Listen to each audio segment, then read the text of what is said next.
ទេគឺអស់លោកជាពុទ្ធបរិស័ទមានវិកជនគ្រប់ទិសទីទាំង25រាជធានីខេត្តបានស្រស់ស្រួលគ្នាចូលរួមក្នុងមហាកុសលនាវេលាឱកាសនេះច្រើនលើអ្នកនេះអ្នកដែលមកដល់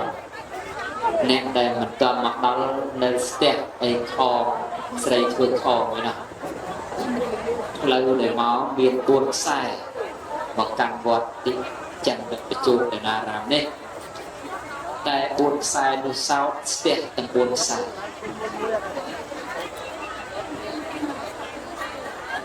បលិសនោះយកមកខែពី3ស្រុកមកខែទៀតដើម្បីមកជួយសម្រួលចរាចរណ៍និងអ្នកដែលបានមកដល់ឃើញប៉ុណ្្នឹងសិនទៅវិញអស់ពាក់កដាលទៅហើយនៅអ្នកដែលតតមកដល់ជាពាក់កដាលទៀតតែស្មានណាបានមកដល់ទេពួកសួរគេទៅតតបាត់ស្ទះទេនៅតែស្ទះនេះរាប់ជាបុណ្យរបស់លោកទាវលោកញ៉ារាប់ជាបុណ្យរបស់លោកទាវរាប់អនុរដ្ឋវិការប្រការដែលជាមនុស្សសម្បូរដោយញាតិសម្បូរដោយសេរីកាលណាដែលបុណ្យមិនបានបង្ខំនេះមកដោយសុចរិតនេះគឺពិតណាស់ថាជាបុណ្យប្រកបដោយបុត្រក្នុងកាលកន្លងមកឧបត្ថម្ភសិក្សាឲ្យកើតឡើងហើយក៏សូមខន្តីអធិស្ឋានអត់ទោសដល់សំណាក់ឯកឧត្តមលោកទាវអង្គម្ចាស់សត្រីឯកឧត្តមលោកទាវមហាពុទ្ធបរិស័ទទាំងអស់ធម្មតាទេតែមនុស្សច្រើនហើយការរៀបចំបានចាប់សពគ្រប់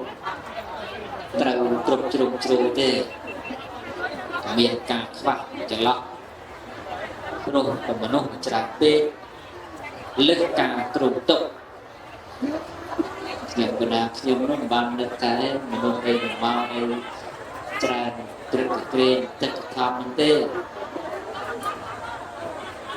បុណ្យកឋិន10អត់ស្មើបុណ្យនៃនេះមួយទេមនុស្សចូលរួមឥតព្រៀងទុកសឹកតែសទ្ធាទឹកចិត្តចូលមកក្នុងការបំពេញនៅមហាកុសលក្នុងទីនេះជ្រះថ្លាពីរឿងសូមកាត់កាមេរ៉ាតិចណាគឺឆ្លងនៅសមិទ្ធផលស្ពានអីទៅក្រោយខ្នងវិញកុំឲ្យកាត់កាមេរ៉ាមកខូចខ្លាំងនិងបុណ្យទី2នេះគឺការប្រាក់មហាសន្តិភាពលោកទាំងឡាយស្ពាននេះកើតឡើងព្រោះអាស្រ័យសទ្ធាទឹកចិត្តរបស់លោកទាំងអស់គ្នាលោកទាវអង្គញា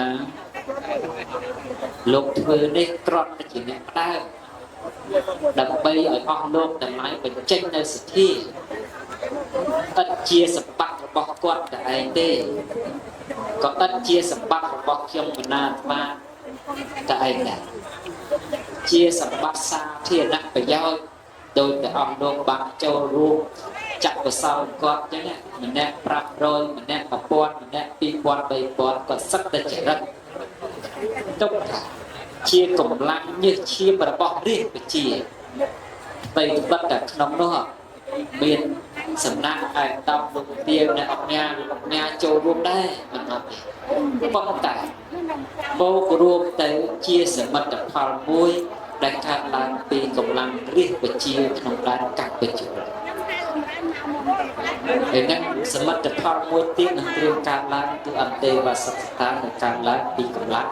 របស់រាជបជាសិក្សាអ្នកផ្ដើមជានរណាប៉ុន្តែអ្នកដែលជាកម្លាំងជាអ្នកដែលផ្ដើមឆ្វេងបិទការទទួលគោរពមកងាយជាថ្នាក់ដឹកនាំ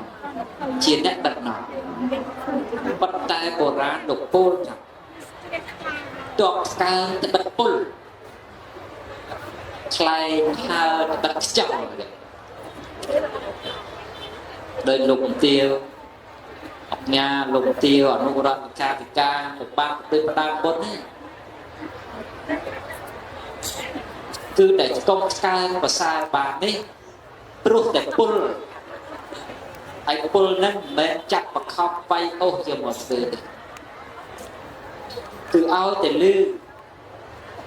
ជ្រះឆ្លាចង់ធ្វើចង់ចូលរួម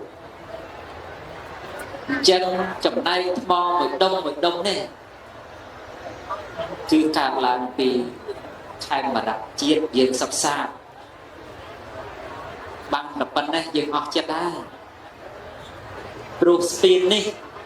សមិទ្ធផលមិននឹងកើតឡើងថ្មីទៀតនេះឥតមានមួយឆ្នាំពីរឆ្នាំខូចអីទេគឺរឹងមាំជាប់យូរវែងហើយយើងក៏លេខមើលខាងក្រោយខ្នងស្ពានយើងនេះបើគុំតែមានតែគេវាយបំផ្លាញបន្តិចបន្ទីណា1000ឆ្នាំក្រោយមិនទាន់ល្បេះរលុះទៅណាទេនេះបង្ហាញឲ្យឃើញដែរថាខ្ញុំកណាខ្ញុំចេះតែដាស់តឿនយើងរាល់គ្នាថាកាលពុព្វបរោះយើងលោកបន្សល់នៅប្រាង្គប្រាសាទដល់ស្គមស្កៃមហិមារាប់មិនអស់មកឲ្យកូនចៅជំនាន់ក្រោយយកជាទីអាងជាទីអាស្រ័យចុះយើងជាកុលបុត្រជំនាន់ក្រោយមានអ្វីបន្សល់ទុកឲ្យដល់ខេមរៈជាតិយើងខាងក្រៅឥឡូវយើងបានធ្វើស្ពានមួយហើយទុកចម្កល់ក្នុងទីនេះហើយក្នុងទីនេះទៀតសោស្ពាននេះមិនបានយករចនាបថ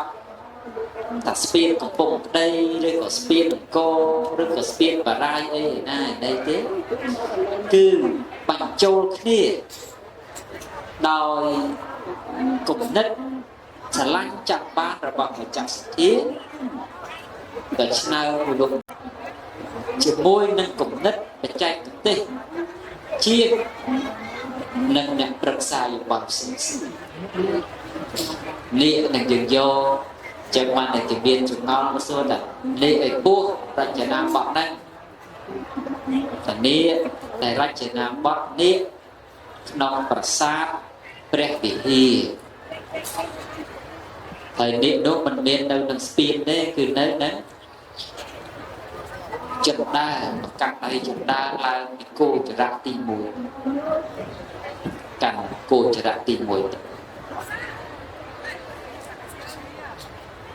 ហើយ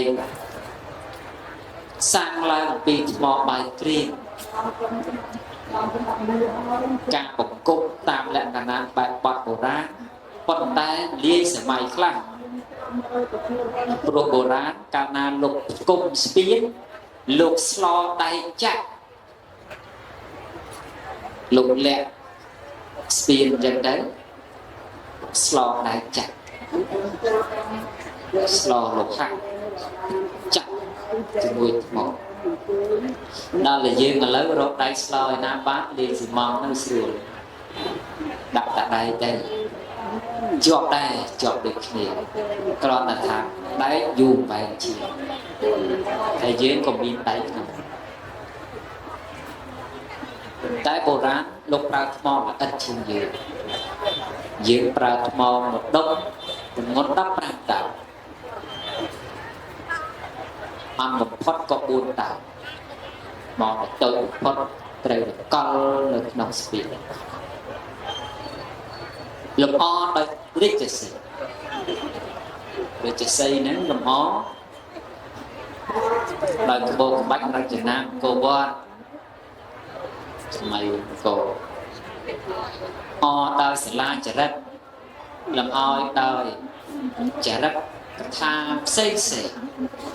ដែលបញ្ជាក់អំពីសម័យកាលក្នុងការកសាងអញ្ចឹងស្ពាននេះ